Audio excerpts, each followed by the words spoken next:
Oh, like I said, man, that's a big dude. You know what I mean? He ain't even at 168. You know, when you look But not now. It's at 175. Yeah. he probably can't even make 168 no more.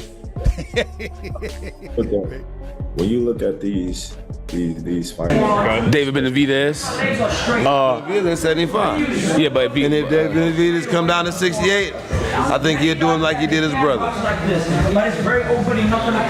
He probably won't stop him though, but it'll go 12. He'll beat him and move a turn. He'll turn him all night long.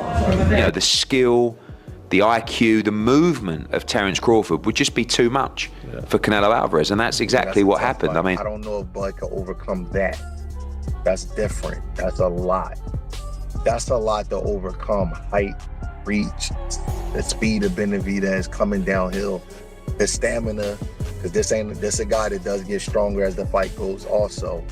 So some of the advantages he had over Canelo, he wouldn't have if Benavidez. I think it will be a question if Benavidez can make the weight. Terence "Bud" Crawford has never been one to mince words, and his recent comments about David Benavidez cut to the core of boxing's latest debate. With calm authority, Crawford dismantled the narrative that he is avoiding the Mexican monster. Instead of dodging, Bud dissected. His message was clear. Benavidez. If you were at 168, when we think about anybody at 168 outside of Canelo, the first name that comes to anybody's mind is David Benavidez. What about the potential for a fight like that? oh, like I said, man, that's a big dude. You know what I mean? He ain't even at 168. You know, when you look But not now. It's at 175. Yeah. he probably can't even make 168 no more. But when you look at these fights, you know, especially coming up, you gotta be realistic. You gotta, you know, say, all right, you know, how big is this dude really is? Because David Benavidez, he can fight. Isn't being ducked. He's being exposed by his own body. Crawford explained that Benavidez is too big, too heavy, and far too undisciplined to realistically stay at 168 pounds. That's not an insult. It's an observation grounded in facts. While fans and pundits demand Crawford face the bigger man, the truth is that Benavidez himself has already admitted he belongs at light heavyweight. Like I said, I don't want no handouts either. I want to, you know, earn my spots everywhere I go, even at 175. But, you know, I see that weight class, you know, I want to become champion at 175, and that's exactly. Bud's response wasn't fear, it was clarity. He showed the boxing world that Benavidez's greatest opponent isn't Crawford, it's his own weight. When pressed about his own ambitions, David Benavidez revealed more than perhaps he intended. His talk about chasing glory at 175 pounds underlined Crawford's point with striking precision. I test his limits, and they think the money is going to keep getting him out there. That fight is pointless. The fight is pointless because nobody ever talked about that fight until now. And then I don't feel like Bud needs a Benavidez.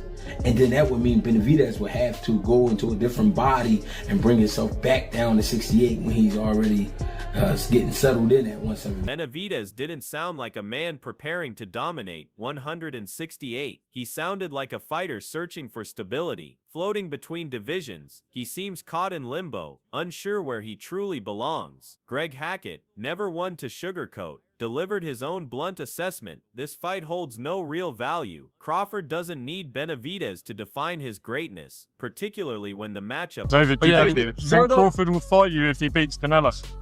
Nah, I wouldn't fight Crawford. I'm at 175. Is compromised by weight. If Benavidez cuts to 168, he'll be drained, and the fight will be hollow. Bud's legacy has been carved by real challenges, not gimmicks designed to satisfy headlines. And then came the telling moment. Benavidez himself admitted the obvious. He is at heart a 175-pounder, too big to meet Crawford at a fair weight. just feel that Jaron Ennis against Terence Crawford is the fight.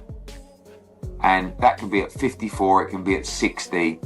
You know, obviously we've got Lima to take care of first, but that for me is one of the great, you know, crossover fights, because Boots is the changing of the guard guy, and Crawford's the guy that's been there and done it all and just proved, you know, that he's still very much in his prime. Wait. That single line dismantled the online narrative that Crawford is avoiding him. The weight gap isn't just significant, it's unbridgeable. And Benavidez knows it better than anyone. Eddie Hearn, a promoter with a sharp eye for legacy-defining fights, framed the conversation perfectly. The true generational clash isn't Crawford versus Benavidez, it's Crawford versus Jaron Boots. Ennis. Unlike the messy weight gap talk surrounding Benavidez, Ennis represents a fight that makes sense. It's youth against mastery, raw talent against proven brilliance. With Crawford still performing at the highest level, this isn't a passing of the torch moment. It's a test to see whether any fighter alive is worthy of snatching the crown from Bud. While Hearn looks forward, Crawford's camp has already shut down any false Benavidez narratives. Brian Bomack McIntyre made it clear Crawford's path will not be dictated by headlines or noise. No manufactured matchups.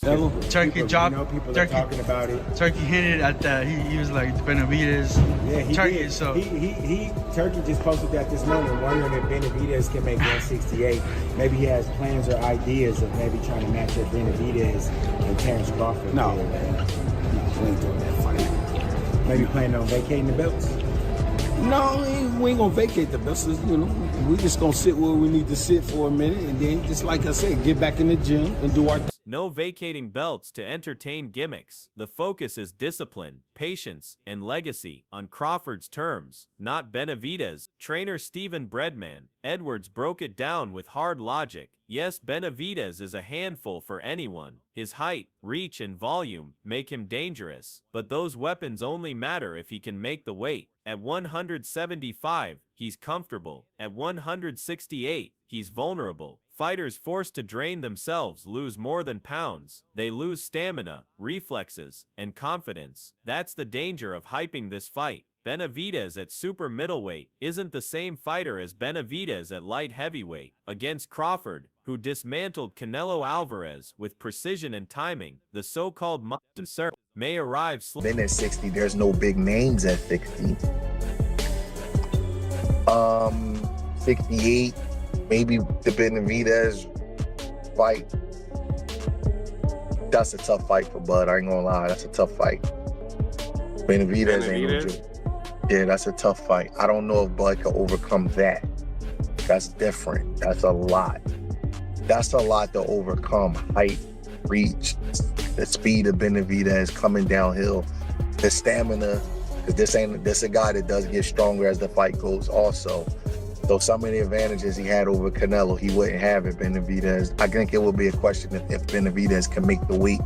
Sluggish rather than scary. The real question isn't whether Crawford can handle Benavidez, it's whether Benavidez can even show up at his best. Even Benavidez's father, Jose Sr., provided a telling perspective. He respects Crawford, calling him the pound-for-pound king, but immediately pivots back to size. His argument is simple. David is too big, and that's the recurring theme. Benavidez's supposed advantage isn't his skill or adaptability, it's bulk. But if the only justification for a fight is size, it isn't a true clash of equals, it's a mismatch of categories. Crawford has built his career on proving that timing beats size, precision beats pressure, and versatility conquers raw aggression. The Mexican Monster nickname may sound intimidating, but in reality, it exposes a reliance on physicality rather than adaptability. Against an elite technician like Crawford, size becomes a liability. The monster risks becoming... You know, I think David's too big for Terence Crawford.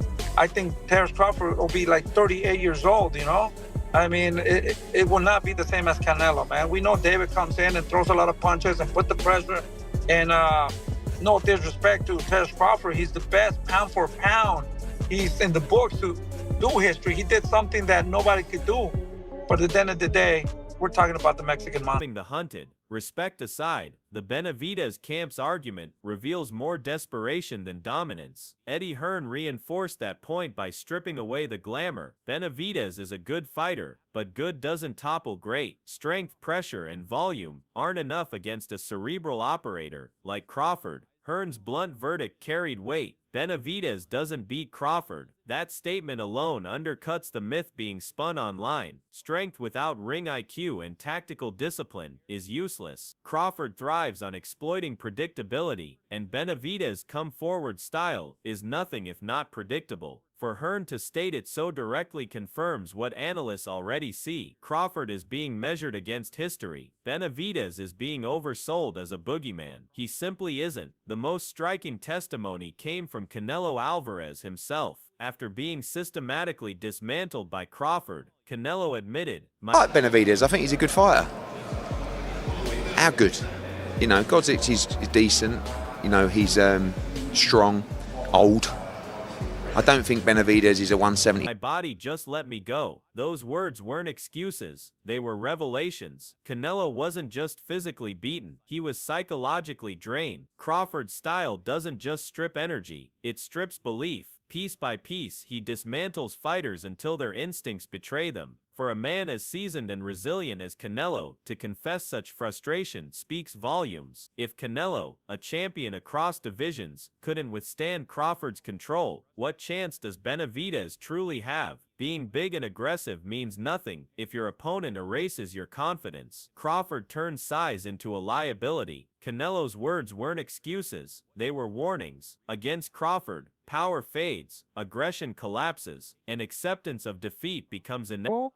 Boxing journalist Gareth A. Davies captured the essence of Crawford's brilliance. His performance against Canelo wasn't just dominant, it was historic. From the opening bell, Crawford displayed poise, precision, and icy composure. You know what? Sometimes you try and your body cannot go, right?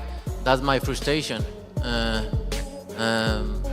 Maybe I can figure out Crawford, but my body cannot go anymore. So I try it, but my body just not let me go. And you need to accept it. That's it. Frustrated Canelo into showboating, gestures of a man with no answers. That kind of dominance isn't luck, it's legacy. As Davies pointed out, Crawford's accuracy and mental toughness have rubber-stamped his place among the greats. And that's where the comparison with Benavidez looks almost comical. Crawford is now being measured against history itself. Fighters like Mayweather, Leonard, and Durant. Meanwhile, Benavidez is still trying to prove he belongs in one division, let alone two. Boxing history isn't built on size advantages. Legends aren't made by leaning on weight. They're forged under bright lights, dismantling icons. Crawford has already done that. He's carved his place through skill, timing, and an unwavering hunger for greatness. For Benavidez to upset Crawford would require more than size. It would require mastery isn't in his toolkit. If anything, his indecision between divisions shows instability, not dominance. The stakes for Crawford, however, are crystal clear. Yeah, he's become. There's an argument that he becomes an all-time great with that performance, like you say, because the majesty, the poise, the presence all week, the pinpoint accuracy of everything he did in there, to the fact that in the end Canelo was frustrated and knew he couldn't do anything to Crawford, and he started visibly frustrated, wasn't it? No, visibly frustrated that he started to do a weird kind of showboating because he didn't have any answers for what was happening and unfolding in front of him. I think Terence Crawford has rubber-stamped himself as an all-time clear. Each win cements his place among the immortals. Names like Mayweather, Leonard, and Durant form the company he now keeps. Crawford's story is already one of brilliance. Benavidez, at this stage, offers little more than noise. David Benavidez is dangerous. No one denies that. But danger without discipline fades quickly. Crawford's calm dismantling of the narrative exposed the truth. Benavidez is too big for 168, too untested at 175, and too reliant on size to trouble a technician of Bud's caliber. Fans can scream duck all they want, but Crawford's path is his own. He has options, belts, and credibility. Benavidez has questions. Until he anchors himself in a division, the conversation is hollow. So the question lingers: are you backing the pound-for-pound king, whose legacy is already being etched in stone, or do you believe Benavidez can flip the script and shock the world? Drop your predictions below.